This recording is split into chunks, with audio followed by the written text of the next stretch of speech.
ఇది bedroom. And ఇక్కడ కూడా మనము మొత్తం డోర్స్ యూజ్ చేసాము. మొత్తం డోర్స్ ఇక్కడ. సో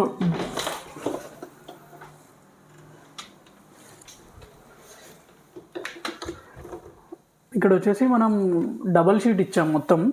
అండ్ ఇక్కడ లాకర్.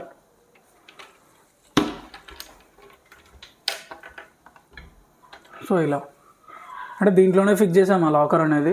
ఇక్కడ ఈ గ్యాప్ వచ్చేసి మనం ఈ గ్యాప్ కూడా మొత్తం ఫిల్ చేసాము. షెల్ఫ్లు చిన్న చిన్న ఏమన్నా బొమ్మల్లాగా ఉంటే అవి పెట్టుకోవచ్చు. పైన క్యాబినెట్ వచ్చేసి మొత్తం డోర్సే కంటిన్యూ చేసాము. అండ్ దీనికి ఇక్కడ వచ్చేసి మనకి ఇక్కడ హ్యాండిల్, ఈ హ్యాండిల్స్ లెంతీ హ్యాండిల్స్ పెట్టాము మనము. అంటే లుకింగ్ బాగుంటుందని ఈ లెంతీ హ్యాండిల్స్ యూజ్ చేసాము. ఇక్కడ ఈ వాల్కి కూడా ఇలా కవర్ చేసాము.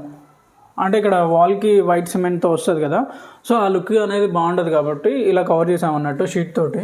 అంటే డిపెండ్స్ ఆన్ యువర్ చాయిస్ అన్నట్టు. అంటే ఇది కవర్ చేయాలా లేదా అనేది. అంటే ఇలా చేయకపోతే ఇలా వైట్గా ఉంటుంది అన్నట్టు, చేస్తే ఇలా కవర్ అయిపోతుంది. అంటే మన రిక్వైర్మెంట్ ఎలా అంటే అలా చేసుకోవచ్చు. ఇది వచ్చేసి మనకి mini dressing table. Okay, dressing table ఇది కూడా కొంచెం బెటర్గా ఉంటుంది. మనం దీన్ని అంటే స్పేస్ తక్కువ ఉంది, సో ఇక్కడ కూడా మనం దీన్ని సెట్ చేసాము.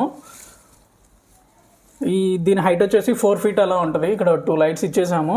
అండ్ నెక్స్ట్ ఇక్కడ పర్ఫ్యూమ్ బాటిల్స్ అవి పెట్టుకోవడానికి. అండ్ ఇక్కడ మనకి ఒక డ్రా, ఇక్కడ కూడా చిన్నగా ఒక బాక్స్ లాగా పెట్టేసాము.